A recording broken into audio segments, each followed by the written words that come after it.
I'm Claire Parker. And I'm Ashley Hamilton. And this is Celebrity Memoir Book Club, the podcast where we are reading celebrity memoirs so that no one else has to. We read them, we give our little interpretation, our analysis, our little tips and takes. And if you don't want those things, you just say, why can't I just read the book? Oh, baby, you can. And today we are coming from a brand new studio, Dude, I Don't Know, in Denver. Dude, I don't know. I don't know. I wonder how this episode will be with us loosey-goose from the altitude. I know. Also, we're not wearing headphones because they're like above that at this studio. And so I can't even hear myself. I don't even know what I'm sounding like right now. I don't even know what I'm saying. Anyway, I'm really excited to be here because this couch is beautiful. I have to say, though, I feel a little bit like when you're trying to sleep in somebody else's house and you're just like, this isn't my bed. These aren't my sheets. I feel untethered. I feel like an imposter. What if, like, sitting in not our chairs, we have whole new personalities and you guys like it better? I can't even think about that. Anyway, happy Thanksgiving, one and all. We are coming to you, a couple days before. You'll be seated around the table with your family. I assume that instead of saying grace before dinner, you will be putting on a little CNBC for background noise. Pitch it to friends and family. If you're worried about having fights with your parents at home this holiday season, why don't you suggest instead of conversation, we all listen to a podcast? And if you say, oh my God, okay, sitting around the table with my family is nice, but I want something magical, why don't you sit around the Bell House with a bunch of other wormies and come to our Christmas spectacular December 7th and 8th if you live in New York City. Also, if you live in Phoenix, we will be there on January 18th, and Los Angeles, we will be in town on January 19th. And let me tell you what, that's where your family is. Okay, Ashley, if you were a celebrity and you were going to write a memoir about your life, what would last week's chapter be called? It would be called Clashly to the Moon. Why? That's me too. That's what we call ourselves. We're Clashly. Yeah, well, okay, so you guys know that Claire and I have had adventures and misadventures in building a life together. Celebrity Memoir Book Club is our 3.5th podcast. We've had a couple ventures beforehand.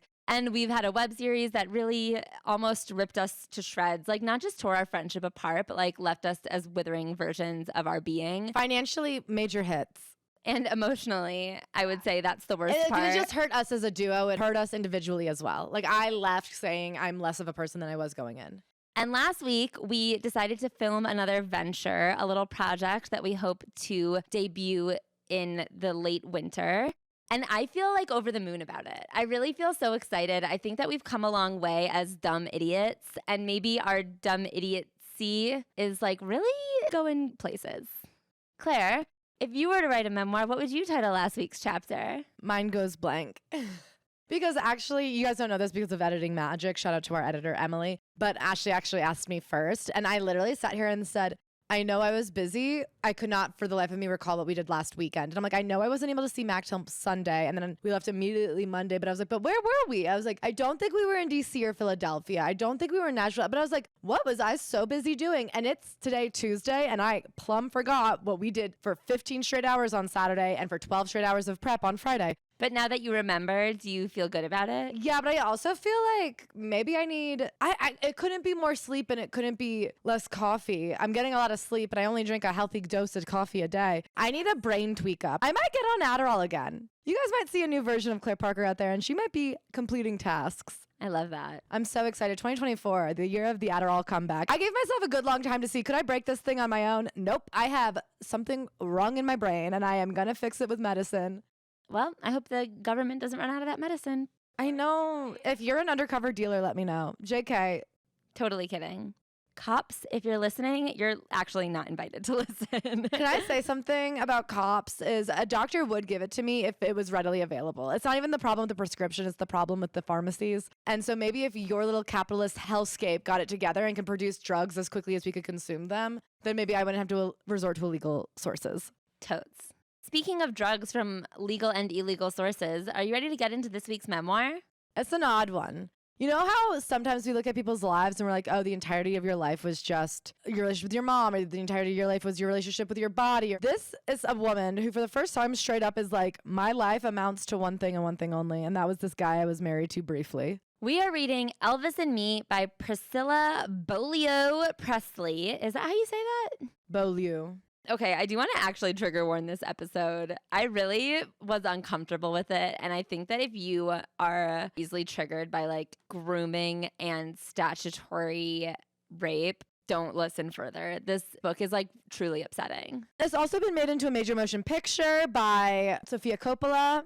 And we're going to watch it for the Patreon. I think I'm also going to watch the other Elvis Me too, thing. the one where that guy like lost himself to the life of Elvis. Yeah, and then I might even read all of the interviews comparing them because that one guy's like, I still can't talk normal. Okay, so this book opens up with the death of Elvis Presley. If you didn't know already, I'm so sorry to tell you. Spoiler alert, Elvis has died. Elvis Presley was born January 8th, 1935. And the subject of our book, The Me of Elvis and Me, Priscilla Presley, was born May 24th, 1945. So they had 10 years apart. And she is currently 78, and he died in his 40s, I believe. At 42. The same age his mother was, I think, when she died. Yeah. And this book came out in 1985. It was August 16th, 1977, overcast and dreary, not a typical Southern California day. She gets a call. Scylla, I've just got a call from your dad, she said as I pulled up. Joe's been trying to reach you. It's something about Elvis in the hospital. So this is Joe Esposito, Elvis's longtime manager. Oh my God, don't tell me. Scylla, he's dead. Joe, don't tell me that, please. We've lost him. For a moment, I hoped for a miracle, that they were calling me back to tell me that Elvis was still alive, that it was all right, that it had been a bad dream. But there were no miracles. The news hit the media instantly. My phones did not stop ringing with friends trying to cope with the shock, members of the family grasping for explanations, and the press demanding statements. I locked myself in the bedroom and left instructions that I would not speak to anyone. In fact, I wanted to die. Love is very deceiving. Though we were divorced, Elvis was still an essential part of my life. Over the last years, we'd become good friends, admitting the mistakes we've made in the past and just beginning to laugh at our shortcomings. I could not face the reality that I would never see him alive again. He had been a part of my life for 18 years. When we met, I had just turned 14. We had a bond. We'd become closer and more understanding and patient for each other than in our married life. We had even talked of one day, ... and now he was gone. He taught me everything, how to dress, how to walk, how to apply makeup and wear my hair, how to behave, how to return love his way. Over the years, he became my father, husband, and very nearly God. Now he was gone and I felt more alone and afraid than ever in my life. Oof. I felt like shivers down my spine every time she would be like, he was like a father figure lover to me. The way that she's like, he taught me everything, who I should be, how to be, the way not to bother him, everything. He invented her. I feel like so sad for her throughout this book. It's truly like a look into why grooming is bad. Yeah, because she does not write this as like a here's what's wrong, like feel sorry for me way. Like she writes this empowered. She writes this like this is just a bad relationship and this is what it was like on the inside of a bad relationship. She doesn't even call it a bad relationship. Yeah. I mean, obviously she knew it was bad. She leaves him. Yeah. She thinks she's showing another side to him, the good side. I think that it's less a bad relationship and more here's why it couldn't work between Elvis and me at that time. She says several times that like she thought maybe someday they would work it out. This book starts not with her being born, not with anything, not with her parents, but kind of how and why she met Elvis. 1956, her dad came home and said, I don't know what this Elvis guy's all about, but he must be something special. I stood in line with half the Air Force at the PX to get this for you. Everybody wants it. And he hands her the record of blue suede shoes. So she actually says she was less obsessed with Elvis than the other girls at her school. She was in middle school. And then her dad in the Air Force gets transferred to Germany. What's important to know about Priscilla, back in the day, Beaulieu, was that people always said I was the prettiest girl in school, but I never felt that way. She also came from a strict background where her dad, was in the military. He ran a tight ship. He was a firm believer in discipline and responsibility, and he and I frequently knocked heads. My strong, handsome father was the center of the world. He was a hard worker who had earned his degree in the business administration at University of Texas. She says her family did struggle financially, but she says that as kids, they never really felt it. And then we just kind of skate over the fact that when she was young, she was rummaging through a box of family keepsakes and she found a folded up flag, the kind of flag that you would give to the widow after their husband dies at war. And there's like a photo of her mom, her as a baby, and another guy. And she's like, Mom, what is this? Her dad died at war, and the man she was being raised by is not her biological father. Mother suggested I keep the discovery from the other children. She felt it would endanger our family closeness. And that is all we hear about it again. It's never brought up what it was like that she had been lied to about her biological father or this feeling of longing. It's just not brought up again. She says it didn't endanger the closeness and that they were a very tight-knit family. And again, as Asha said, even though they didn't have a lot financially, she felt constantly very grateful for how close of a family they were. She's voted queen of the Del Valley Junior High. Which just meant she was the prettiest girl in school. I think all that matters to know about her up until she's 12 is that she's very pretty. And then her dad gets transferred to Wiesbaden. That's probably not how you say it. West Germany. My friend Angela jokingly told me that Elvis Presley was stationed in Bad Nauheim, West Germany. Probably not how you say it. Do you believe it? You're going to be in the same country as Elvis Presley, she said. I'm going to go over there and meet Elvis. We both laughed, hugging each other and saying goodbye. They moved to Germany, and they're living in this building with no other American families, so she becomes very lonely right away. I was accustomed to changing schools frequently, but a foreign country posed altogether new problems, principally that I couldn't share my thoughts. I began to feel that my life had stopped dead in its tracks. So she starts hanging out at like a cantina of some sort. She has some other word for it. A place called the Eagles Club, where American service families went for dinner and entertainment. It was within walking distance of where they lived, and so she would just go there every day after school and like listen to the jukebox and eat snacks. And one day an adult man comes up to her and goes, "What's your name? How old are you? Do you like Elvis Presley?" And he goes, "I'm a good friend of his. My wife and I go to his house quite often. Would you like to join us one evening?" Unprepared for such an extraordinary invitation, I grew even more skeptical and guarded. I told him I'd had to ask my parents.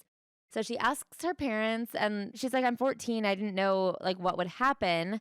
And they say yes. She gets dressed and she goes to meet Elvis, and like she spends the night. I mean, it becomes a theme throughout this book. He loves to be surrounded by people. So he essentially has gatherings at his house every single day, no matter where he lives.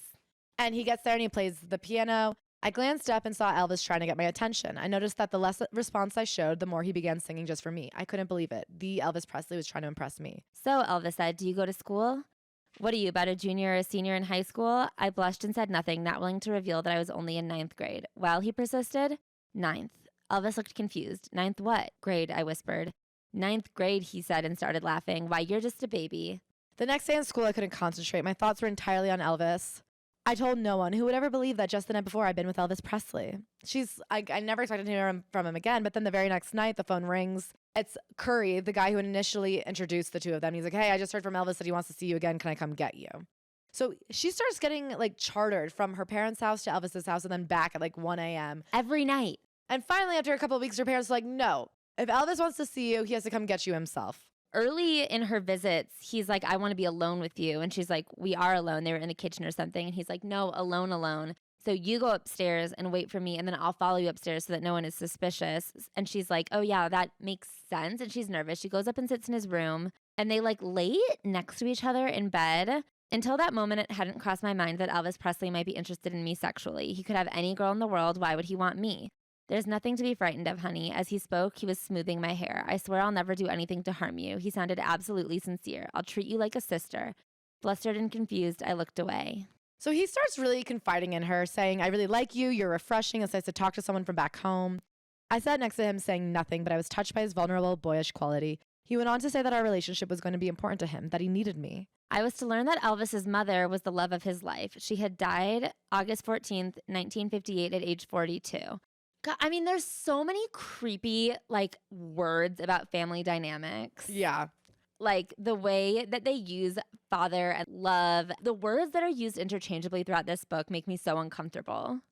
Elvis's dad, Vernon, is dating a new woman named Dee. Elvis's unrelieved depression over Gladys's death was intensified by the conflict in Elvis's mind over Dee Stanley, who Vernon had met in Germany. Another visit ended too soon. He kissed me goodbye, my first real kiss. Just to remind you guys, at this point, I actually don't even know if we said their ages. She is 14 years old and he is 24 years old. He broke away saying, "We have plenty of time, little one." He kissed my forehead and sent me home. So her parents finally are like, if he really wants to have you come visit him all the time, then he needs to come get you himself, enough with like you being shuttled to and from.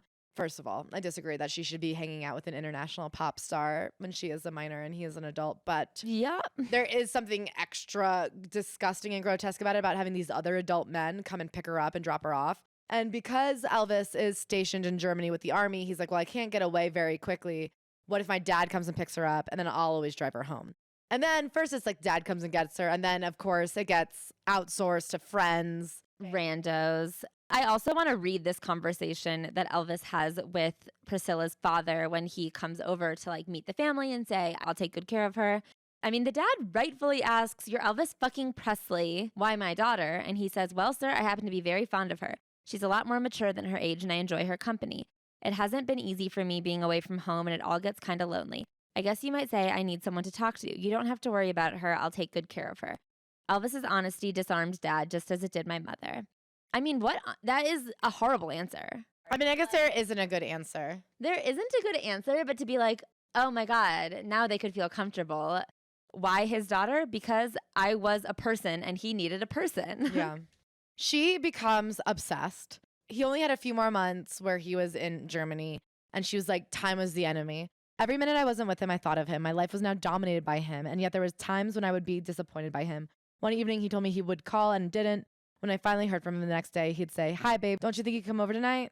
You go, oh shit, I forgot. As we talked about, this book is about the dangers of grooming. She becomes obsessed with him in the way that a 14-year-old becomes obsessed and infatuated with approval and being liked. And boys, like there's so many things coming together all at once that like an adult is supposed to be like, calm down and go to school. Something that very quickly happens is some man named Kurt, whose name she changed. And I'm kind of like, well, why did you change his name? What do you have Like, to protect who cares? him? But he's one of Elvis's friends. He comes and picks her up, and then he drives off the road and he tries to assault her. And she fights back like tooth and nail and starts scratching at him to the point where he gives up and just drives her. But she's too scared to tell anybody because she's like, if my parents find out what happened, they won't let me visit Elvis anymore. I'm scared to tell Elvis because what if he thinks it's something I did on purpose? So she is now 14 years old, trapped with not being able to tell on this man who's still in her life, who tried to attack her. And that's the danger of it all, is somebody needs to protect her from Elvis in the first place, because people at 14 years old cannot make the decisions to keep themselves safe. Yeah, that's why someone else is supposed to help you stay safe. Someone else is supposed to like help you structure the rights and wrongs and red flags so that later in your life, when you're an adult, you can say, oh, that behavior is a red flag. My biggest problem in those days was that Elvis and I never seemed to have enough time alone. People were always dropping by, standing around, talking and laughing until Elvis came down from his room. As soon as he appeared, the room would become silent until he revealed his mood. I mean, just from the first day, it's so known that he has this horrific temper. And everybody in his circle is on his payroll to keep him happy. All of his friends are paid friends. All of his family works for him. He lives in Graceland with his grandmother, his father, and then family always comes by. It also comes out like that the whole family is still reeling from the death of his mother, and he was very close with her. And we learned more and more about how close they were. She protected him from all criticisms. She never let him play sports because he wasn't allowed to get hurt. He would often be bullied by his other family members about being such a mama's boy. Gladys's constant effort to protect Elvis, I learned, was the result of her anguish over the death of Elvis's twin brother, Jesse Guerin. Do you guys remember where else that's come up? John Stamos' character had some other name like Nathan or something, and he changed it to Jesse based on Elvis's twin brother because he thought of himself as a real Elvis type. I've grown to love you, Scylla. Daddy keeps reminding me of your age and that it can't be possible when I go home. Only time will tell. Nights when his mood was calm and peaceful, he would describe his ideal woman and tell me how perfectly I fit this image. He liked soft-spoken brunettes with blue eyes. He wanted to mold me to his opinions and preferences. Despite his reputation for being a rebel, he held the traditional view of relationships. A woman had her place, and it was the man who took initiative. So what does she think a rebel is? This is such a funny phrase to me. The problem is that when you like mold your perspective on the world around one person, you like don't understand what is good and what is bad. It is actually really bad to be like, this is my ideal woman, and I want to build you from adolescence so that you become her. Like, that's horrifying. I'm just so interested in the idea of him being a rebel, but how then crazy it is that he's still so obsessed with the patriarchy. Yeah. Fidelity was important to him, especially on the woman's part. He constantly reminded me that his girl had to be completely constant. Despite his moralizing, I feared Elvis wasn't always faithful to me. Oh, your fears are valid. And it starts from the beginning. They're in Germany still. And she's telling the story about how he would always have people over, including girls that were brought there, like her, I imagine, for his choosing. I imagine part of the job of the entourage was to constantly be bringing him women. And I bet she doesn't even realize that later in his career, this was still true. Yeah. So even though she's there, there's all these other girls there, and she's kind of number one. She's the girl to beat, really. And other girls will be like, oh, I know where your pick is. This upstairs by your bed. And she'll be like, how come they know that? And he's like, she cleaned the house. She just offered. And Priscilla's always like, I don't know. He had an answer for everything. Despite his declaration of innocence, I was not reassured. He was the sexual idol of millions and could choose whomever he wanted whenever he wanted. I quickly learned for my own survival not to ask too many questions. She knows from the beginning he has a horrible temper and he has problems staying faithful. And the thing is, I do think these things only fueled her like fire because as like a young person who is still being molded. You're naturally insecure. She doesn't have a safety net of friendship. She's in a new city where she doesn't know anybody else. She has nothing to do but become obsessed with this man who people who've never even met him are deadly obsessed with him. I mean, it was like a tornado. It's power dynamics. Like, of course, older men have power over younger women in this way, but to be one of the most famous men in the world over like a random girl who's like in a country where like no one else speaks the same language as her. It's just like a recipe for fucking disaster. And the way that her parents are just like, we're protective. We ask questions before we send our daughter to the man's house. They really did need to like lock her up physically. It goes back to like then the power dynamics of celebrity where it's like I get when like one of the most famous people in the world is like, I would like your daughter to come to my house. I mean, that's exactly what R. Kelly did to get girls to become trapped in his house. If an adult man says, I want your daughter, you have to say no. I hear why people fall prey to it. And the point is, who cares about celebrities? We really have to stop giving them this kind of power. She is now obviously failing school because she's going to Elvis's house every day and getting back at 1, 2 in the morning, having to wake up a few hours later and go to school. She's not doing well in her classes. She's fudging her report cards. So he gives her like uppers so that she can stay awake at school. He says you only use them when you need them. And then to help you fall asleep, take these sleeping pills. And she goes, I don't know that I need these, but he insists I wouldn't give them to you if they weren't good for you. So he's getting ready to go back to America and she's freaking out. She's worried that he'll forget about her the moment that he lands. He smiled and kissed me gently. I'm not going to forget you, Scylla. I've never felt this way about another girl. I love you. Also, she begged him to have sex. And he said, not yet. It has to be special, like not right now. And this is a persisting situation where he is like obsessed with her staying a virgin for him, like saving herself for him. He's like obsessed with her being a virgin. Stay the way you are, untouched as I left you. I will, I promised. So of course she's absolutely heartbroken. And interestingly enough, people find out her identity. She's photographed with him as he's saying goodbye and he's photographed kissing her. And people are asking her to do interviews. People are showing up at her house. People are sending her letters, both threatening and in awe because she's known as the new girl with Elvis Presley. They're asking her, what do you think about all of the affairs he's having with Nancy Sinatra back in the U.S.? And she does not say a word because she doesn't ever want to do something that would betray him. And she calls him. She says, oh, Elvis, is it true you're seeing Nancy? Hold it, slow down. No, it's not true. Don't believe everything you hear, little girl. You'll find people trying to stir up trouble just to make you upset. She's a friend, baby, just a friend. I'm appearing on her father's show, and it was all set up for her to be here at my press conference when I returned to the States. I miss you, and I think about you all the time. After the first phone call, I spent all my time writing and rewriting letters to him, but he never wrote back. Then one day he called, sounding very excited. I'm leaving for California in 2 days. I'm starting my first movie since leaving the Army. I was living in a state of suspended animation, waiting for Elvis's infrequent calls. There was never a pattern to them. He would phone me out of the blue after 3 weeks or 3 months. He always did most of the talking, chatting about his current film or co-star. Occasionally he'd talk about Anita, his girlfriend, saying that their relationship wasn't what he had expected when he returned from Army. I wanted to ask him, where do I fit into your life, or do I? And then she's like reading articles about him in the newspaper. Every story upsets her. All she does is just write him love letters about how devoted and in love she is.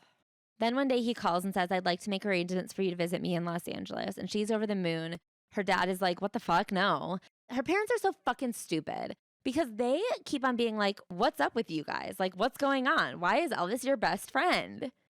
I think they're also like, what's his intentions for you? I think they know it's romantic. Yeah, but they're like, if he's not going to marry you, he needs to buzz off. Yeah. Ew.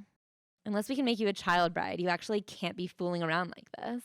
They agree to it, though. She gets to go visit him for 2 weeks in L.A., and they get him on the phone, and Elvis makes all these promises, gives them a full itinerary, says she'll check in every day, write constantly.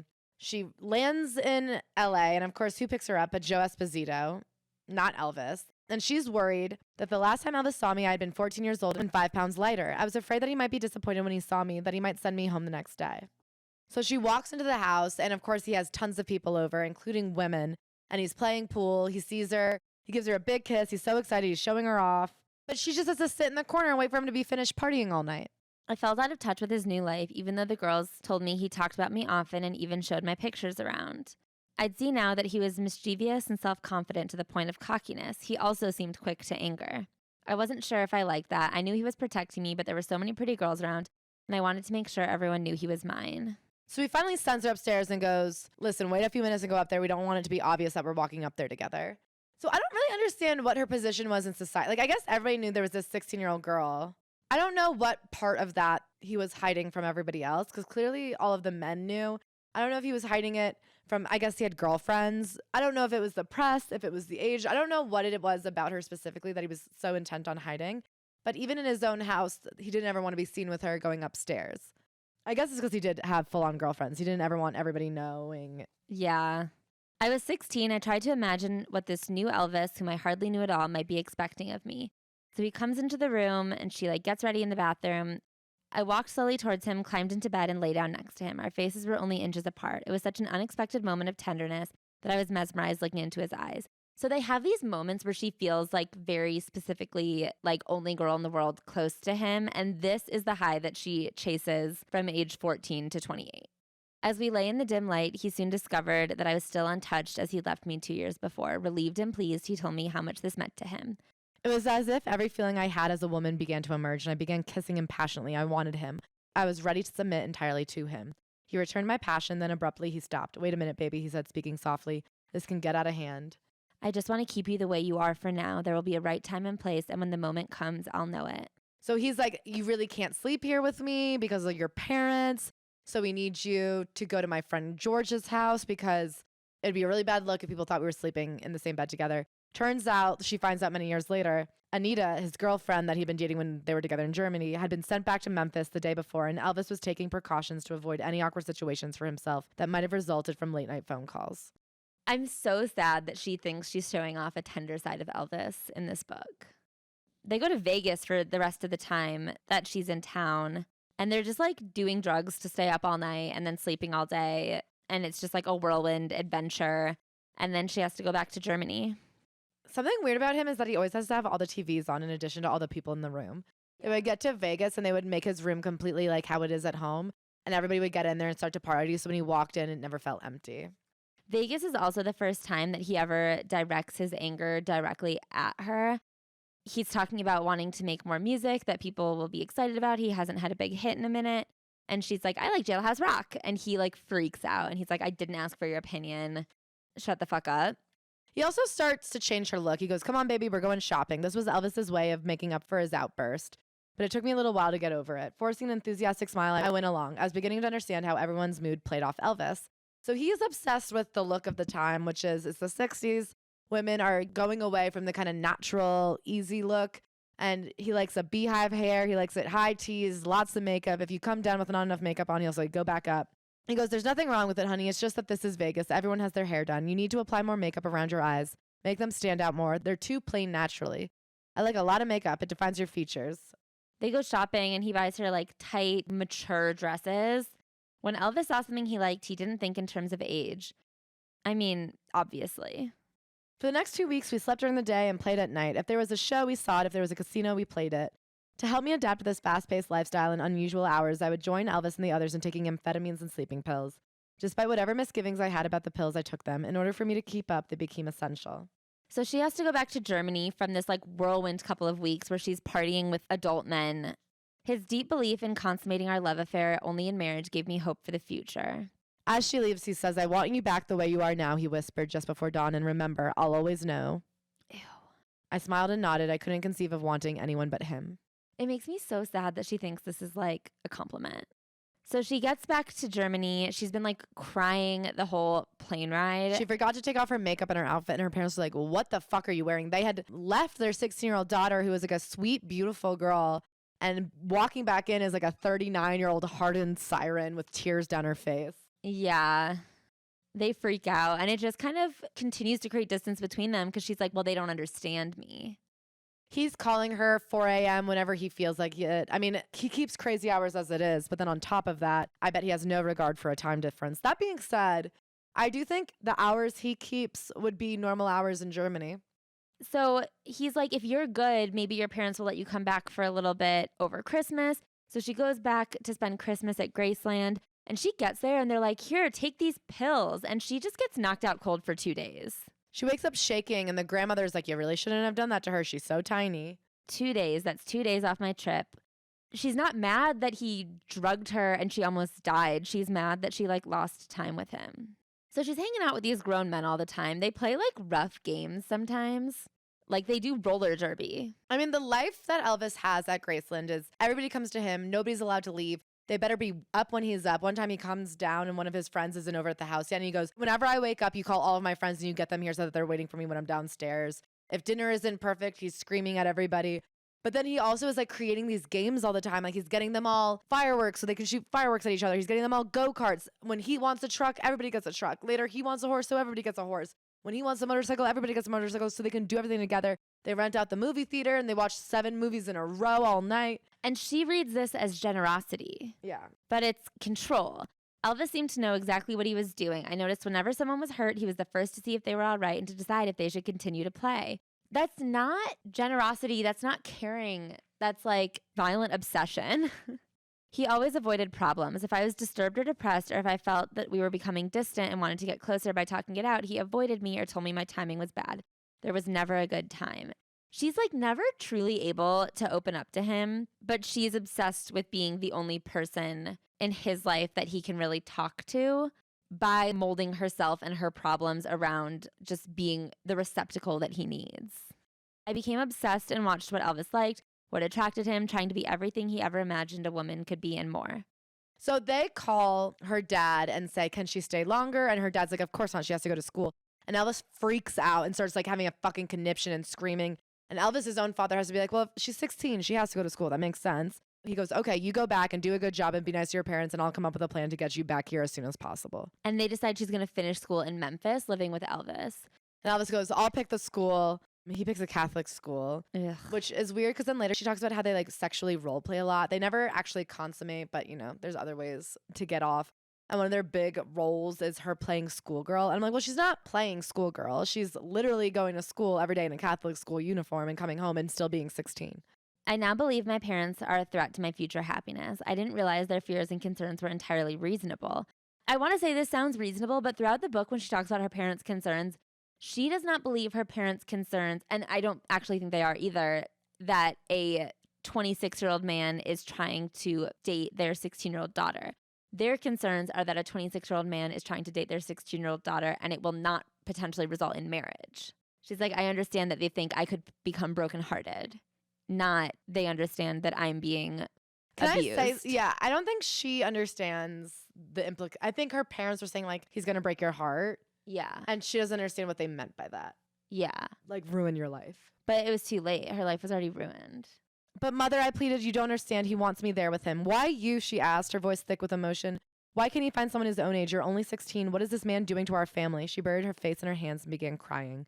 What had started out as a simple introduction to the world's greatest rock and roll star had turned into a nightmare for them. I did feel sorry for her. We were always close. She was always there for me, but this time she just didn't understand. I hated seeing her in pain, but nothing seemed more important to me than Elvis, not even my mother. This left my parents in a dilemma. If Elvis were as sincere as he sounded, there was a chance that our relationship might work out, but if it didn't work out, they ran the risk of my returning to them disillusioned and brokenhearted. If they refused to let me go, I might never forgive them, and I would bitterly regret this unfulfilled love for the rest of my life. In that light, there was little that they could do but say yes, and eventually they did. In truth, I was as mystified as my parents were about why Elvis wanted me to come live with him. I think he was attracted by the fact that I had a normal, stable childhood and that I was very responsible. I was more mature at 16 than I had been at 14, not only because I'd gone through the normal growing period, but also because I had experienced the pain of living without him. Most of all, he knew he could depend on me. I wasn't interested in a career in Hollywood or anything else that would draw my attention away from him. I also had all the physical attributes that Elvis liked, the fundamentals he could use in turning me into his ideal woman. In short, I had everything that Elvis had been looking for in a woman: youth and innocence, total devotion, and no problems of my own. And I was hard to get. No, you weren't. I mean, she was in the sense that he had to call her parents, and like, this is now 2.5 years of him trying to be with her. Yeah. I mean, she was literally hard to get, and that she was in Germany and a minor. Right. I mean, it just is so sad because it's like right words, wrong conclusion. Do you know what I mean? She's not the hard to get part, but like, oh, what he liked about me is that I was easy to mold into his ideal person. And she's like, see, that was really good. And I'm like, no, a man who is attracted to those qualities is repugnant. I intended to do whatever I had to do to hold him, because if he had ever sent me home, it would have meant not only that I had been wrong in going to him, but that my parents had been wrong for having permitted it. I firmly resolved to make our relationship work no matter what. And I do believe that this is the way that manipulative assholes always come out. I mean, they obviously don't always come out winning, but like this is the key to success, is to get a woman to like think it's us against the world and we'll work it out no matter what. And then like no matter how you treat her, she keeps fighting for you. It's horrible. So she goes to LA, but they ultimately were going to live in Graceland after his movie was done. And he is working on his movie, and he's working with some hot new young up-and-coming actress, Anne Margaret. And he's like, listen, it wouldn't be good for you to be here while I'm filming, so why don't you just go to Graceland without me? So she moves to Graceland, not into the actual house, but into his dad's house down the street with no money, 16 years old, no friends, no job, no nothing. And he's like, just wait there for me and don't get a hobby and don't leave the house because I want you there when I call. Oh, God. She just starts slowly moving her stuff into Graceland anyway. And by the time he's like, why don't you just move into Graceland instead of living with my dad? She already had. She's not allowed to have friends because he doesn't like when there are strangers in the house. I wanted to say, Elvis, talk to me, help me get through these new experiences, but I realized that he didn't want to hear about my problems. He felt he had enough of his own. When he asked me how I was doing, I became very animated and said, just great, Elvis. Everything is wonderful. And when we hung up, I still felt an emptiness. I began counting the days until he came home. So she wants money to do activities, so she starts modeling for a local boutique, and Elvis finds out and says, it's either me or a career, baby, because when I call, you need to be there. My world consisted solely of him. I sat quietly, happily observing him. Whenever he winked at me or gave my hand a little squeeze, I returned the gesture, thinking, now, does he want to leave so he can follow me? But then he'd lean back in his chair and begin telling another story. He would just sit around and talk about all of his co-stars. He was making fun of Ursula Andress, who was famously like a very sexy woman at the time. Actually, she is the woman that Harry Hamlin had a baby with when he was 24. Huh. But he's like, oh, she's so big. I had no interest in her. But of course, he was having sex with, as the media was reporting on, every single one of his co-stars. And she just had to sit there and listen to it. And then whenever she asked about it, he'd be like, oh, you're crazy. It's just rumors. So then she becomes bolder. She's afraid to like not be the girl of his dreams. So she kind of starts making sexual advances. And then he stops her and says, I'm not saying we can't do other things. It's the actual encounter. I want to save it. Fearful of not pleasing him, of destroying my image of his little girl, I resigned myself to the long wait. Instead of consummating our love the usual way, he began teaching me other means of pleasing him.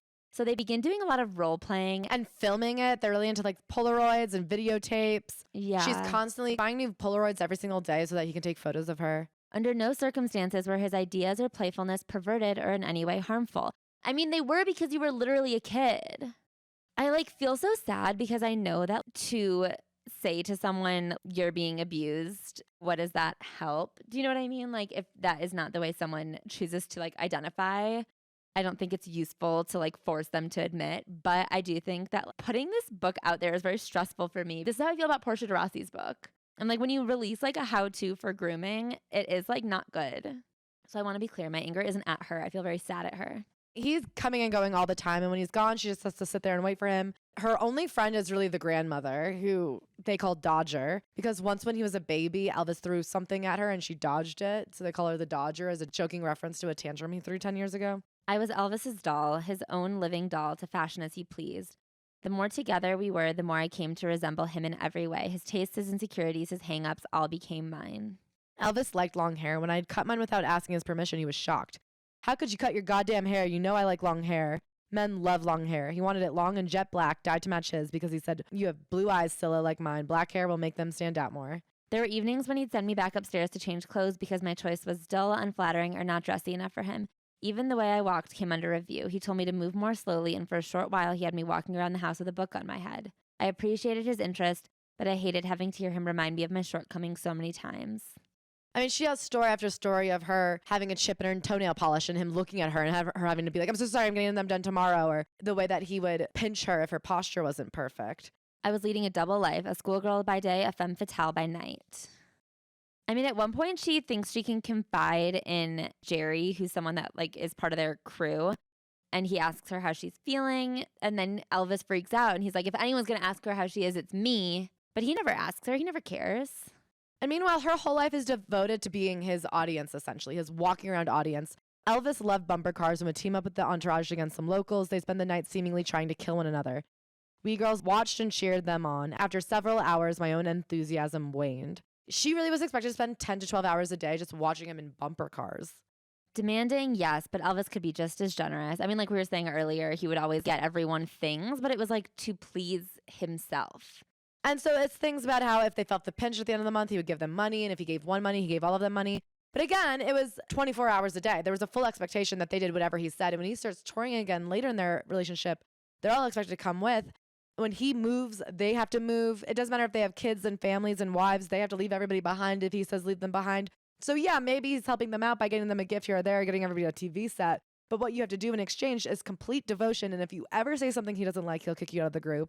And then she's like, and some of these friends did end up turning on him. So he was right to kick them out of the group. And I'm like, I don't know, maybe they came to their senses and saw how awful he treated everybody. You had to fully predict his moods, act in accordance. Whatever he wanted to do, you had to do. You could never leave. You had to be awake when he was awake. You never got a day off. Also, he was such a mood swingy guy that like you could predict his mood perfectly and then it would just swing. And if you weren't like there to catch it exactly right, then you were still in the wrong.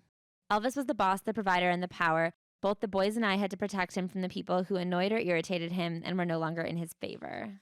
And he's like, so many people in his family weren't even nice to him before he got famous. And then as soon as he got famous, they would come by and ask for money. And of course, that bothered him. I mean, it would bother anybody to have people who never came by except for to ask. And she's like, he always gave. He was so generous. And I'm like, I don't know, man. He seems insane. I can tell you why he's so empty, because nobody in his life likes him. And nobody likes him because he paid them all to never be honest. Anything I could think of doing for him, I did. I made sure Graceland was always warm and inviting. She builds her life around making sure he has exactly what he wants all the time, because that's the way he's built his life. Everyone around him makes sure that he has what he wants at all times. So she has to check and make sure his dinner's right every night. I loved babysitting Elvis. He had this little boy quality that could bring out the mother instinct in any woman, a beguiling way of seeming utterly dependent. It was this aspect of his charm that made me want to hold, shower him with affection, protect him, fight for him, and yes, even die for him. But I didn't always receive his approval. If something went wrong with his dinner, Elvis blew up. Why isn't the steak done? Why didn't you make sure the maids cooked it right? If you'd done your job, it wouldn't have turned out like this. I took responsibility for everything in his life and always took it all so personally. I wanted to be with Elvis as much as I could, but while going to the movies or the fairgrounds every night might have been a wonderful way for him to relax, it posed an enormous problem for me. So it's like this never-ending battle of her just wanting alone time to like truly connect with him, because she knows, like she understands that they've never genuinely connected. But then also she's going to school and she has to graduate. She's like, I made this deal with my parents that I would graduate. And it was hard for her to graduate school when she was staying up till 6 a.m. every day, taking care of Elvis, and then having to go to school at 7, 8 a.m. the next morning. So she's taking pills, sleeping pills to go to sleep, diet pills for energy during the day. And then finally she graduates by just cheating. She just goes up to this woman and is like, listen, I know you have good grades. I know you'd like to meet Elvis. What if I said you could go to an Elvis party tonight and all it would take is to let me copy you? Anyway, she graduates. So Elvis is excited about her graduation. She feels very special that he even cares, which is devastating. To me, it was more than just a piece of paper. It represented freedom to stay out till dawn if I wanted and sleep all day if I wanted. It represented freedom from my school uniform and from the teasing the entourage subjected me to every time they caught me in it, trying to sneak past them at Graceland as a big girl playing the big leagues. Now I could spend every minute with Elvis. We always seemed to be more in love when we were alone. I loved those times when he was just Elvis. So for the first few weeks, it is this like honeymoon where they're alone in his room. They're eating in bed. They're putting the trays outside. They're locked away. They barely see the light of day. They used to have these pillow fights. And at one point, she like hits him a little too hard with a pillow. And he like yanks her down, throws her down on the bed and hits her. She like runs away. And then he's like, stop acting like a man. That night we went to the movies. My arm was bruised when he grabbed me and my eyes were swollen black and blue. To make matters worse and to make sure he felt bad, I wore a patch over the bruised eye. Everyone teased me and Elvis joked. Couldn't help it. She tried to get rough with me and I had to show her who's boss. Despite his teasing, Elvis felt terrible about the incident. He had immediately apologized to me and kept apologizing for days. I mean, what the fuck? I don't think she would ever characterize her relationship as physically abusive, but there are like half a dozen incidents in this book alone where he does something physically abusive, like throw a chair at her, throw her to the ground, scream at her, throw a record at her head. And then immediately apologize and be like, I would never do something like that, right? Totally the way I would explain the fact that he did do something like that. She also is starting to be like, maybe you should get off the pills. I think it's the pills that's making you act this way. And he insists that he knows everything there is to know about drugs. He has a giant encyclopedia of every medication out there. He calls them all by their like real medical names instead of their brand names and claims that he knows all the side effects and they're all being prescribed. And you don't know more than him, so you can't tell him what to do. However, his harsh objection to stopping made me realize that there could be a problem. I assumed he knew best for himself. So then he has to leave to make another movie. So then she's devastated that he's going to be gone again. He leaves and she's really sad about it. And he's like, why are you so sad? But she can't bring herself to tell him that she is afraid that he will bang his co-star. And the other thing is he doesn't want to hear it. If she were to say, this is my insecurity, he'd be like, that's not what I want you around for. If you're talking like that, you might be leaving soon. So I would watch it if you start doubting me. Of course, he is dating his co-star, Anne Margaret. It didn't occur to me then, but I was living the way he wished. Out of Hollywood society, the girl back home. I adapted. I wasn't with him, but in a sense I was. And I assumed that he would be as faithful to me as I was to him. Why then was I so sure that once Elvis was far away and very near to Anne Margaret, an affair would develop? So at some point she's like, well, can I come visit you? And he's always like, no, it's not a good time. It's so crazy out here. He keeps delaying the visit. Like they keep having something planned and then he keeps pushing it back. And she knows that he doesn't like actresses. I knew his attitude towards actresses was unfavorable. They're into their careers and their men come second. So he's like, why would I want an actress? Don't even worry about it. And that is the thing that I don't even know if she knows, that he has like the Madonna horror complex where he like wants his virginal waiting at home wife, but he will never view her as the actual love interest that she believes she is. He needs to have his like on-set flings who think that they're dating him, but he would never love them because they have sex. So of course he is dating Anne Margaret, and when he finally lets her come visit her after the movie's wrapped, at this point, the newspapers were reporting their blossoming affair daily, with each article hitting me like a slap in the face. I thought, when will this be over? The news, the gossip, the headlines, the affair? She is with him now. Priscilla goes out to visit him, and they're in LA, and Elvis starts freaking out. I can't believe she did it. It turns out Anne Margaret had leaked to the news that they had gotten engaged, her and Elvis. And so that tip makes him pissed because now he has to deal with the fact that people think they're engaged, even though he has a full girlfriend at home. And so he breaks it off with her. Priscilla freaks out about the news that he's literally engaged to another woman. He freaks out to her and says, look, goddammit, I didn't know this was going to get out of hand. I want a woman who's going to understand that things like this might just happen. He gave me a hard, penetrating look. Are you going to be her or not? So then he promises to her that it's over, and she's like, okay, that's fine. I would be a little more skeptical now. I mean, there was just nothing you could do. Like, you could be skeptical or not be skeptical. He's going to do what he's going to do, and you have to accept it or not. I mean, he's always just having these affairs. It's one of those things where it doesn't matter if it's Anne Margaret. It doesn't matter if it's the next one. There's always a million women. And when she gets upset about it, he literally says, well, do you want me to send you home? And at some point she goes, fine, I'll leave. And he makes her pack up all her shit. And he walks her out the door and she's hysterically crying. And then finally he says, now do you understand? Do you see that you need this? You need someone to take you right to this point and put you in your place. Ugh. I was relieved and happy to be back in his arms. Anything he'd said would have made sense to me in that moment. What I didn't realize until later is that this was Elvis's technique of keeping me under control. I mean, I will say when he's literally saying to you, do you see this is a trick I did on you to put you back in your place? And for you to be like, only years later did I realize he was using it as a trick to put me in my place. I'm like, well, he'd said it to you. That was the first hint. My eagerness to please Elvis was so overwhelming that it almost angered him. He always had an excuse about why his other relationships hadn't worked out. They were either too hometown and couldn't fit in with his Hollywood lifestyle, or they were actresses too into their careers. But how could he get out of a commitment to such a willing partner as me? I mean, she's falling further and further away from her family. They're desperate to hang out with her, especially when she's in LA. They're at Sacramento at this point, and they're like, well, why can't you see us? And she's doing everything she can to keep them away. And the worst is when they come to visit her, and she's like, I can't explain Elvis's life. Like, she is more and more distant from everyone in her life. Because she also feels like anytime she leaves Elvis's side, he could just sleep with someone else. So she's like, I can't spend time with my parents. My boyfriend will fuck someone. Everything wasn't nearly as promising as I'd led my parents to believe. Elvis and I couldn't really be happy together because he was so unhappy in his career. So his problem is that he wants to be a dramatic actor, but they only let him do musicals. And the musicals are getting worse and worse and worse. They're just remaking the same thing every time. And the problem is, like, the worse they get, the less they say he can take a risk, yada, yada, yada. You know the deal. So there's this guy named Colonel Parker in his life who seems to be his business manager. I think the other Elvis movie is mostly about him. I think the other Elvis movie was about him, played by Tom Hanks, and about how this man completely controlled Elvis's life. It seems like in their circle, everyone looks up to Elvis and Elvis is the final say, except for with the Colonel. The Colonel tells Elvis what's what. And I don't know if that's contractual. I don't know if he knew, like, I don't know the story there. It's not about the Colonel and Elvis. It's about me and Elvis. And in this situation, I'm Priscilla. I wanted desperately to help him. I wasn't sure how. In my innocence, I kept trying to convince him to argue with the Colonel, but he would only get angry, saying I didn't know what I was talking about. I didn't understand his difficulty in revealing his weaknesses to me. Only later did I realize how important it was to Elvis to always appear in control in front of me. His role with me was that of a lover and a father, and with neither could he let down his guard and become fallible or truly intimate. Okay, so the problem here is that he does reveal his weaknesses to you. You're just too young, naive, and manipulated to view these characteristics as weaknesses. Yeah. Like the fact that he has this insane temper, the fact that he is so insecure, the fact that he stays up all night and like sleeps, like all of these things are character flaws. He is weak. You just are too enamored.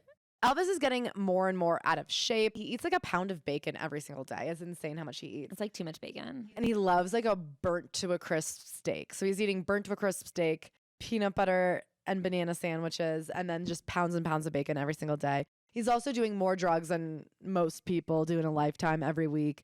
And at this point, the Colonel is trying to get a hold on it by using his entourage against him. Not even against him, but just to keep tabs on him.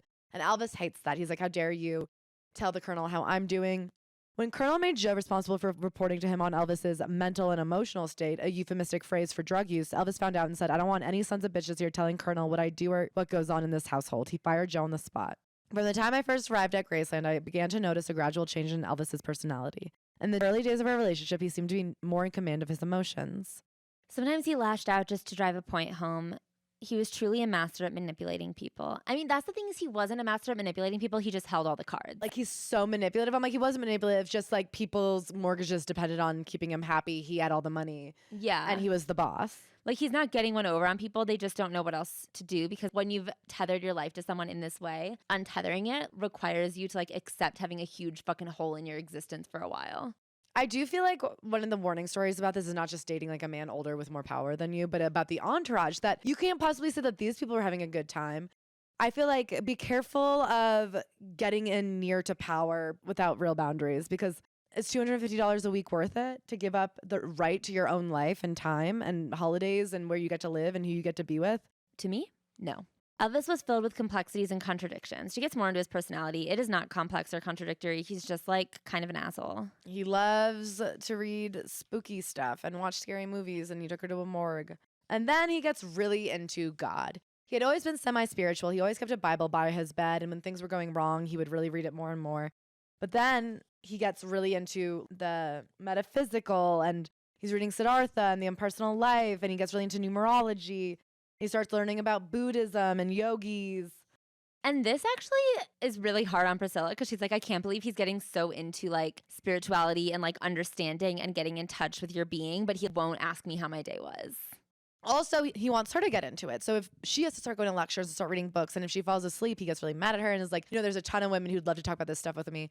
It really is like his way or the highway. He wants, you know what he wants? What? Mathregan.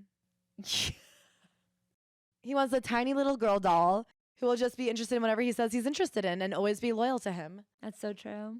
And never get older. Although I was striving to be his soulmate and steadily becoming more aware of myself as a spiritual being, my heart longed for the very temptation he was fighting to conquer. So he decides that he doesn't want sex ever again. Or he needs to conquer his like desire for sex. And it's so funny because she's like, well, I guess that's good because it means he won't cheat on me when we get married. But I'm like, he's definitely fucking somebody right now. It's just not you. Yeah. In April of 1964, Larry Geller was hired to replace Elvis's barber, Sal Orifice. I don't know if that matters, but that's the truth. Well, that's who introduced them to a lot of these spiritual practices. Yeah, I don't know if it matters who the former barber was. Maybe in your neck of the wood, you got a lot of famous barbers, and actually that's an important name. Anyway, so this guy, Larry Geller, is a real talker and really spiritual and starts introducing him to things, and everybody immediately gets nervous. Everybody's like, oh no, this is like a cult leader. Let me tell you something about Elvis Presley. If he could have held on for like 10 more years, he would have 100% been the Tom Cruise. Yeah. He was meant to lead Scientology. Yeah. As his soulmate, I was expected to search for answers as fervently as he did, but I couldn't bear reading the ponderous tracts that surrounded us in bed every night. Things will never work out between us, Scylla, because you don't show any interest in me or my philosophies. There are a lot of women out there who would share these things with me. So this guy, Larry, is lecturing him for hours and hours and hours. They're staying up all night talking about spirituality. And he starts telling everybody, whereas he used to make everybody sit around and listen to Elvis read the Bible, now everybody has to listen to Larry read whatever he thinks. And it's very clear that he's like getting into Elvis's brain. Elvis is coming to Larry, his barber, with existential questions like, what was my purpose on this planet and how should I behave?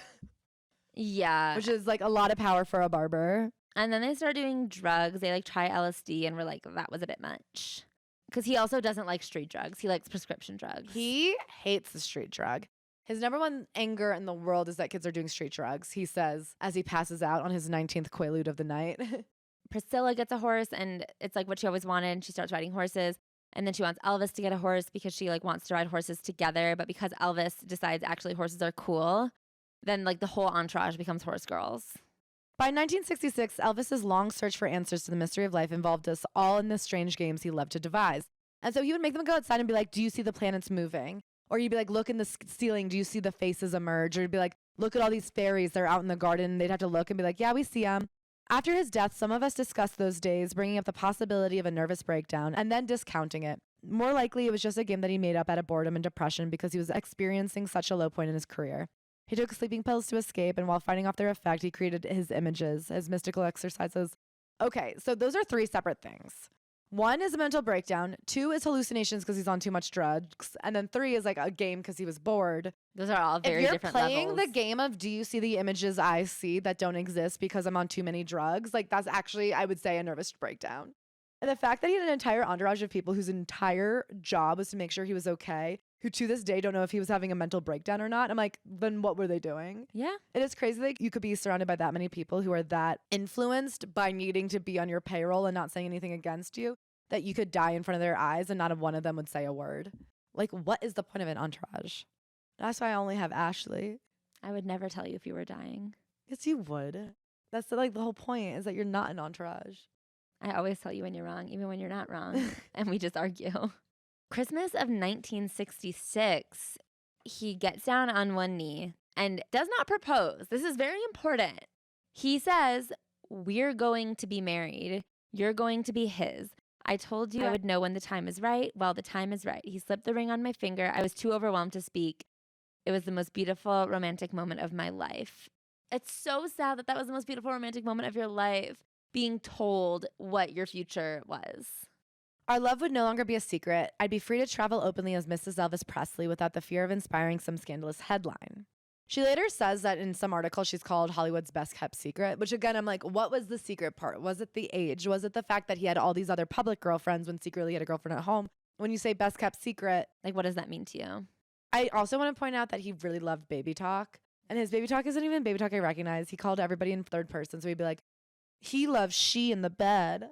She wants you to stop saying that. She loves him too? That would snap me out of any trance. It's a little bit like Yoda-ish. He learned it from his mom. Ew. So she tells her parents they are so happy. They no longer had to worry about whether they made the right decision in allowing me to leave home at such a young age. Colonel Parker had asked him to take a long look at our relationship and decide where he wanted it to go. Elvis's attitude towards marriage was that it was final. They would get divorced within like 6 years. Although he was monogamous by that nature, he loved options. What does any word mean? Like, it's so weird watching her talk about him, be like, he's so generous. He loved to control people. He was very monogamous, except for the fact that he loved to cheat. Like, what is she? Marriage was final, except for the fact that he fully got divorced. The way that her formative years were spent inside of his tornado of bullshit, it's like if people just speak a different language to you every year of your life, and then you never really have a proper way to communicate. It's so true. Like, words mean nothing to her. Yeah. How could you say that he was monogamous by nature? No, he fucking wasn't. He was not true to you a day in your goddamn life. Exactly. Like, what does that mean to you? It means that he probably said, I was monogamous by nature. And she goes, oh, yeah, totally. Well, I think what it means is that he said, if you ever even looked at another man, it'd be over for us. He loved monogamy from his women, that he was multiple dating at once. So now that they're engaged, she starts to let herself dream of a world where it's just the two of them. And she gets him to buy this ranch. But then he's like, oh, that's such a great idea. We'll have this ranch. And on the ranch, we'll build mobile homes for all my friends. So everybody has to move to the ranch with him. And they end up putting in $1 million. And this is in the 60s. And that's like a ton of money. And he is not putting out good movies anymore. They're spending it faster than it's coming in. Everybody's freaking out. And he doesn't care. He's like, bring in more people, bring in more employers, get everybody a truck so we can all drive our trucks around. And after a few weeks, everybody on the ranch is like, hey, man, this has been so fun. But, you know, my kids, they have to go back to school. We got to go back to Memphis. And he's like, how dare you? I bought you a fucking truck and you're not going to live on this ranch with me.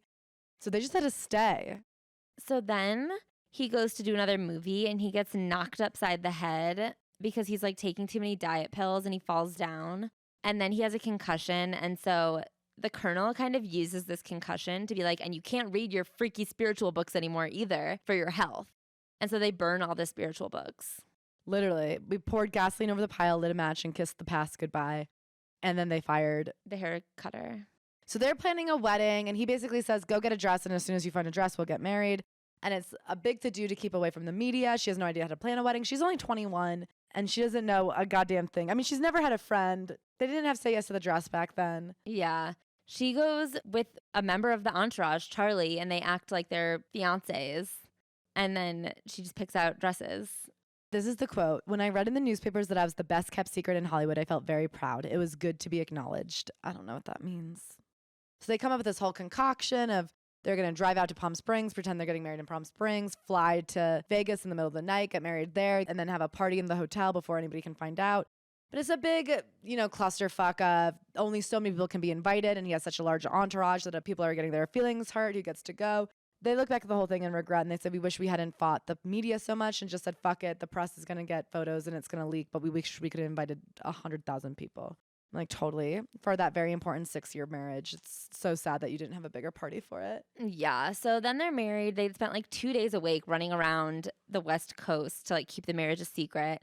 And they finally get home to their bed. He throws her down on the bed and they bang for the very first time. I went from a child to a woman. The long, romantic yet frustrating adventure that Elvis and I had shared all seemed worthwhile. I am so freaked out by how obsessed he was with like a virgin child bride. Yeah. Because also, after they got married, they just like kind of never saw each other again. They were married for 6 years, but they spent like 5 years seeing each other like once a month. If that. Yeah. And never alone. Never alone. There's an old Southern belief that holds that the woman goes into a marriage thinking she can change her man, while a man wants to keep his woman the same forever. I didn't want to change Elvis, but I did have the romantic delusion that once we were married, I could change our lifestyle. It's weird to me that she doesn't see the lifestyle as a direct extension of who Elvis is as a person. Yeah. You know what I mean? You can choose to not have an entourage that says yes to your every whim. You can choose not to fire people on the spot. You can choose not to buy a ranch because you walked by a ranch one time and said, that looks fun. The lifestyle isn't like him saying yes to a lot of jobs and slowing down. The lifestyle is his choice. So a few months into being married, she feels a funny feeling in her body and she calls Elvis's cousin, which is like her only friend, and is like, I have a funny feeling. She doesn't tell Elvis right away. She's kind of freaking out and she's going through like kind of the 5 stages of grief almost. She gets really upset because before their marriage, because she knew once they got married, they'd have sex, and she asked Elvis if she could get birth control. And he said no because he thought it would like mess her up. They're not perfected, baby. There's all kinds of side effects. I mean, they still haven't perfected it. Was he wrong? No. But was he right? Also no. Right. And is it disgusting that for a grown woman, soon to be bride, to have to get her husband's permission to potentially take a drug? Like, that's awful. So now she's pregnant and she wasn't ready yet. She's like, I thought we'd have like a couple of years to like travel together and be together. And of course they wouldn't have. You know what I mean? They weren't going to spend time alone traveling together. That's not really his way. But he's so excited. He's really happy to be a father. It was supposed to be our time alone. I wanted to be beautiful for him, and instead my debut as Elvis's bride was going to be spoiled by a fat stomach, puffy face, and swollen feet. As far as I was concerned, the less people mentioned about my looking pregnant, the better. I intended to prove that pregnant women did not have to get fat. I wanted to refute Elvis's claims that women use the excuse of pregnancy to let themselves go. Although the doctor said that a 25-pound weight gain would be fine, I immediately dropped from my normal 110 pounds to 100. During the next 4 months, I gained just 5 pounds and only 9 more by the time of delivery. Oh, I'm so sad for her. Meanwhile, she starts hearing rumors about Elvis and Nancy Sinatra again, the same rumors that I had read about in Germany, that she had a passionate crush on him and that they were having an affair. Elvis assured me that I was just being oversensitive because of my condition. I agreed. 6 months into my pregnancy, Nancy called and said she'd like to give me a baby shower. Nancy, you're crazy for this one. This is the craziest thing I've ever heard a woman do. I literally was like, oh, this isn't a baby shower, but it was a farewell party to her competition. She was like, you dumb bitch, you got pregnant. He's never going to want you. I won this thing. Can I say, Nancy was not wrong. He like kind of never touched her again. Yeah. So then a couple of months later, she's 7 months pregnant. He calls her into the office and says, Scylla, I have to have some time to think. Things just aren't going right. It'll be good for the two of us to take a little time off, like a trial separation, be apart from one another for a while.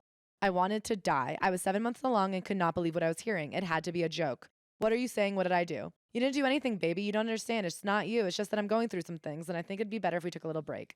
So she just goes numb and like packs up her stuff and is like fine. And then 2 days later, he comes back and they pretend it never happened. It's weird because then she keeps talking about how when she was pregnant, she did everything she could to keep up with him. And until 8 months pregnant, she was go-karting, motorcycling, horseback riding, running around, staying up late. And then only in that last month did she be like, okay, I think I have to go to bed. And I'm like, so then where in this time, if you're working your fucking ass off to be pregnant, starving yourself and still getting on a horse and go-karting with your fucking asshole husband, did you have time to have an affair and then also want to take a break? I don't know, man. So then she goes into labor. They're very happy. He says she's so perfect. Even the hair color is just right about their baby. That's Elvis's take on having a baby. The man in my hospital room that day was the man I loved and will always love. He didn't have to try to be strong and decisive and sexy. He wasn't afraid to show his warmth or vulnerability. He didn't have to act the part of Elvis Presley's superstar. What did he do? All he did was like not be a dick on the day of her giving birth. She's just like created a version of him that she thinks he's capable of being. And every time he isn't actively not that version, she's like, see, I knew it. Then he becomes withdrawn. He refuses to touch her, and at first he's like, it's for your own safety. I don't want to hurt you. But then she realized Elvis accepted fatherhood with a great deal of joy, but the fact that I was a mother had a disquieting effect on him. I didn't understand it till later, but when his own wife becomes a mother, this bank of memories is ripped open and his passion may dissipate. She acts like this is very normal for men to be repulsed by women when they become moms because it reminds them of their own mom. And now he's like, well, how could I fuck you? You're my mom. It is so upsetting to me. This is not the first time we've read this type of thing, a woman like pathologizing why a man is a complete fucking asshole to her. And it sucks. Because I also think like as women, if you follow any like dating content, that's kind of what a lot of it was up until like last year. It was all like, oh, well, if he's not calling you back, maybe it's because he like loves you too much and he's so stressed out about the idea of commitment. That was all dating books. I feel like there's such a tendency for women to be like, well, if you're not getting what you want, you have to understand where he's coming from and then change yourself entirely. Finally, months later, Elvis made love to me. Before we made love, he told me I was a young mother now, that being a mother of his child is very special. But I wrote in my diary, I am beginning to doubt my own sexuality as a woman. My physical and emotional needs were unfulfilled. He also said that like he had never been able to have sex with a woman who had a kid before, that he just like couldn't get it up for a woman who was a mom. And that the thing he loved about her was that he was saving her and how sacred she was. So it was like, yeah, she was ruined now. I mean, literally, it's not even that she's a mom. It's just that like now he's had sex with her. So he starts traveling a ton. He's working on Live a Little, Love a Little. They're completely distant. And she's like, you know what? I'm going to take dance classes. And for the first time in her life, she gets a crush. She has a crush and a hobby. And then she has an affair. This guy, Mike, is hanging out with her. He's pushing her to be better. Whenever she wants to quit, he's like, no, you can do this. You're so strong. You're such a good dancer. Be the best you can be. Mark was charismatic and I was particularly vulnerable. I rationalized telling myself it's because of the way he was always there for me. He seemed to understand me while the man I truly loved was involved in his own world. It was also the first time I was not competing for my own identity. This was a high I had not experienced recently, or ever really. I had a brief affair and decided to end it. I came out of it realizing I needed much more than my relationship with Elvis. So we decided to go to Hawaii. And then she acts like she's like, we decided to go on a second honeymoon. So we only brought 15 people. It's so sad the way she's like, it didn't mean much. He just like was there for me as a person. Finally, in 1968, Elvis's 5-year contract with MGM, the movie house, came to an end. And finally, he was released from doing all those god-awful movies. And he goes back to TV. And he hadn't done TV in a really long time. He hadn't been live. He hadn't performed live. The only way to get to Elvis was to watch him in a movie. And people were not liking his movies as much as they had used to. So he takes on this opportunity to do this live TV show. And he like gives it his all. He's working with a new young director who's really ready to listen to Elvis and like believe in what he has to do. He handpicks everybody. He works as hard as he can. And he knocks it out of the park. People fucking love it. It's a hit. And she, meanwhile, is really indulging in her passions for music and dance. But she's like, I can't even talk to him about it because he's so busy right now that I don't want to like throw off his game by like accidentally upsetting him by telling him I have interests. So in response to this, he gets to then go record a bunch of new songs like In the Ghetto, Kentucky Rain, Suspicious Mind, and they're all hits again. For the first time, he's like back up on the charts in 10 years. And then he gets this unprecedented Vegas residency where he's going to do 2 shows a day for 28 straight days. And he is friggin' nervous. He wants to blow everybody out of the water. It's the first time he's performed live in like a decade. He ends up knocking it out of the park. And then he gets this other deal in Vegas to do 2 like weekends a year for $1 million. $1 million a year, 2 weekends a year. So then he becomes the most touring artist alive. And at first, him doing so well made her happy because they were happy. He was happy, so the relationship could flourish. But then very quickly, she could not compete with the attention of like the adoring fans. He became a phenomenon like he had never been before. He was higher than ever. It was his Eras tour. Yeah. And he just wasn't happy going home to her. So he's on the road 3 weeks straight at a time, performing every single day, twice some days. And pretty quickly, it's like, I want the wives to only come at the opening and at the closing. And then it's like, I don't want the wives to come at all. And then it becomes like, and then we're going to go to Palm Springs on the weekends, boys only. No women are invited. She wants to spend more time with him, but he doesn't like when his boys are distracted by wives. So he makes a no wives rule, and she never questions why she as a wife is not more important than the other wives. Yeah, she's like, well, he couldn't invite me because that's not fair to the people who work for him. I'm like, nothing's fair. If he had wanted you, you would have been there. Also, then, of course, she goes to their Palm Springs house one day and finds all these letters from the women he's had sex with there being like, can't wait to come back. And he's like, no, they're just crazy fans. And she's like, I had no way to disprove him. It was his word against mine. I'm like, no, it was his word versus the letters you literally found. I missed him. We talked constantly of being together more, but he knew if he let me join him, he couldn't refuse the request from the regulars whose marriages were also feeling the strain of long separations. I knew that I would have to fight for our relationship or accept the fact that we were now gradually growing apart. She has this one like humiliating moment where she like goes on stage during one of his shows to like kiss him and he leaves her hanging. I don't really understand what their relationship were. Her suspicions are out of control, as they should be, because he's literally cheating on her every day. And then also, of course, nothing golden can stay. He's addicted to the newfound fame and attention from the live performances, but he can't switch the live performances, but that means they're getting stale and he's getting bored of them. Bored and restless, he increased his dependence on chemicals. He thought speed helped him escape from destructive thinking, when in reality, it gave him false confidence and unnatural aggressiveness. He started losing perspective on himself and others. To me, he became increasingly unreachable. So I don't know what's going on with him because she doesn't know what's going on with him because they barely see each other. But, you know, he's trying to recreate this high every night. Once you have that level of dopamine from that kind of performance, you have to top it or you feel like it's a come down. He wasn't able in the short amount of time he had to create a whole new, better show. So he was stuck in this no man's land of trying to recreate how good it was 3 weeks ago. He's doing a ton of drugs. He's not talking to her. He's pissed. And she is finding hobbies elsewhere. So she starts doing karate because he loves karate and she's training with his karate teachers. And then she has another affair because she like loves when anyone is nice to her. She tells this crazy story that I don't even really want to get into that deep because it's third hand at this point because it's told to her by his manager because she wasn't speaking to him at this point. But he becomes obsessed with getting a federal narcotics officer badge. He had all these badges that he used to do whatever he wanted. And he realized if he had a narc badge, he could carry drugs and guns across the border and take them to the other countries. So he goes to President Nixon and writes him a letter demanding that he gets his own badge and helping him get street drugs out of the hands of children. Meanwhile, it's the most coked out story I've ever heard. It's been like 48 hours getting to DC. They like file for the badge and then it gets turned down. And then they like just go and like ring the doorbell at the White House. And Nixon is like, what, am I not going to give Elvis a badge? So he comes home with his badge. I don't know. It's so coked out, though. And the irony is that he's literally like, Nixon, let me help you get drugs off the streets to help the kids. Our marriage was now part-time. He wanted freedom to come and go as he pleased, and he did. When he was home, he was an attentive and loving father and husband, but it was clearly understood that I was mainly responsible for the parenting of Lisa. Can I say this thing about him being an attentive and loving husband and father at home? No, he wasn't. No, he wasn't. First of all, he's only home 1 day a month. And then the next story is about how he didn't like eating with Lisa because she was too messy and that Lisa didn't even recognize them. So she always cried when she was around them. And like even Priscilla wasn't that close with the baby because nobody spent time with the baby. That doesn't sound too attentive. If you don't even like watching your baby eat. Yeah, he says that Lisa would like play with her food. And so he would just go eat in another room and be like, well, when Lisa's done playing with her meal, she can come join us. Lisa sounds like a monster. She says by the time she was 4, Lisa had figured out that if she didn't get exactly what she wanted, she could threaten the staff with getting fired. And it took years to break that habit of her. Elvis said, to hell with values about raising his own child.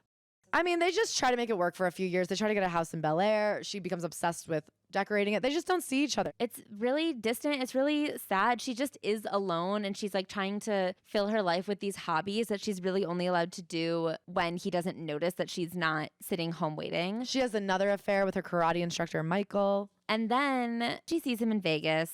And she's having dinner with friends in between his late night show and his early show. So I guess the early and the late show. And he calls her up to the suite. And she's like, well, this is weird because he never goes to the suite between shows. She gets up there. He's really on drugs. He's all puffy and fucked up looking. His health has been very bad. He's lying naked on the bed. And he has very rough sex with her in a way that she's like, I did not like that. That's not the man I knew. It made me really uncomfortable. He passed out immediately on drugs. And when he woke up the next day, I'd packed everything up and said, I'm leaving. Elvis sat up and asked, what do you mean leaving? Never in the entire time of our marriage had I ever suggested walking out on him. I mean our marriage. Are you out of your mind? You have everything any woman could want. You can't mean that, goddammit. I don't believe what I'm hearing. You mean I've been so blind that I don't know what's going on? I've been so wrapped up I didn't see this coming? I mean, yeah. So then he goes, maybe another time, another place. Like most couples breaking up, we went through a rough period before we finally accepted the fact that we were separating.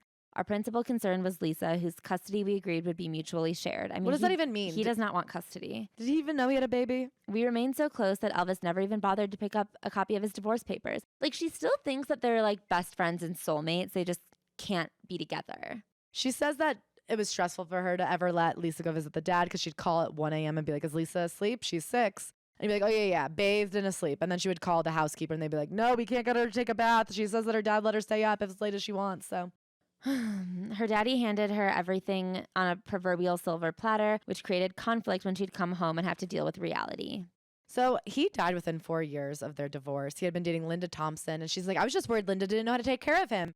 And at our divorce proceedings, I said, is she helping you with your medicine and your health and taking care of you? She said she was like holding his hands at the divorce hearing, like making sure he was okay. He didn't care. Anyway, he starts getting very sick and canceling shows. He would be very erratic at shows. People started complaining that he would like stop songs in the middle. He was talking about how bad the hotel was. But his adoring fan base didn't care. They kept showing up for him. And she's like, that's all that really mattered. So then he starts dating Ginger Alden, who's 20 years younger than him. And he complains. He goes, I don't want to raise another kid. I'm like, which kid have you raised? You mean your last wife? Now more than ever, I know I've done stupid things, he said, but the stupidest was not realizing what I had until I lost it. I want my family back. I wondered if there was some way we could make it work. And very shortly after that, he dies. Ultimately, she says he was a victim. He was the baby. He had been so young when he became a star that he was never able to handle the power and money that accompanied his fame. In many ways, he was a victim, destroyed by the very people who catered to his every want and need. He was a victim, too, of his image. His public wanted him to be perfect while the press mercilessly exaggerated his faults. He never had the chance to be human, to grow up to be a mature adult, to experience the world outside his artificial cocoon. Do you know what she says that's kind of nutty? So she's in his private plane going to Memphis after he passes away, and she talks about like being in his plane, and she says he had a fear of flying, but he never showed it. Elvis never showed any of his fears. He had a responsibility to everyone to feel secure. She literally talks about his fear of flying when she was like 16 years old, and he would take a bus back and forth across the country with his entire entourage. Also, every fear he had was shown when he threw fucking chairs at her, was shown when he fired his entourage for saying the song wasn't good. And Margaret comes to the funeral and expressed her sympathy so sincerely, I felt a genuine bond with her. I mean, like, this is the chapter where you're like, wow, he really did a fucking number on her. The fact that she's like, wow, me and Anne Margaret together as one. Elvis's death made me much more aware of my own mortality and the people I loved. I learned the price of trying to make everyone happy. Elvis would bestow gifts on some, making others jealous. He was and remains the greatest influence in my life. There's a final epilogue where basically she was like, I didn't realize how hard it would be to tell this story, but so much has been said about him, and I wanted to tell him the truth. Other books have painted a picture rather less than flattering, harboring on weaknesses, eccentricities, violent temper tantrums, perversions, and drug abuse. I wanted to write about love and precious, wonderful moments, and ones filled with grief and disappointments, about a man's triumphs and defeats, much of it with a child woman at his side, feeling and experiencing his pain and joys. What are you talking about? I mean, this is literally a book about a perverted nightmare. Elvis was a giving soul who touched and gave happiness to millions all over the world and continues to be respected and loved by his peers. He was a man, a very special man. I wonder how she feels now. And she's like, I know a lot of people say there's so many stories I left out, but I tried my best to tell my story. And I'm like, wow, I wonder which direction she left stories out. Because she says she tried to capture how charming and charismatic he was. And mostly he seems horrific to her. So I'm like, ooh, did you leave out like the really bad moments? It's just so interesting because I'm like, it was never good. No, it was never good. It was just enticing. One of the things that really traps women is this belief that they can like beat whatever they're fighting. She thinks like, oh, all I need is to like get married and then he'll care about me. Like all I need is these things. And then finally he'll ask me how my day was. Yeah. Final comments? I'm really sad. Yeah. That's a weird book. How fertile would you say the soil was? 2 out of 5. I actually feel like it told the story it was trying to tell succinctly well. There wasn't a lot there. Yeah, it is exactly what you would have thought. Yeah. How many worm teenies would you want to share with Priscilla? 0. I know enough. What about you? Yeah, I don't think that we would have that much to talk about. And don't forget, you guys, we have a show in Phoenix, Arizona, January 18th. We're doing LA, January 19th. 7th and 8th, we're doing our Christmas Spectacular, December, New York City. And we have more merch. Oh my God, yeah. I think it's actually going to drop next week. So keep an eye on that. Follow us on Instagram to follow up with all our merch stuff. Yeah. We're also restocking in time for Christmas. We love you. Yeah, a lot. Anyway, thank you to our 5-star reviewing Wormy Renos.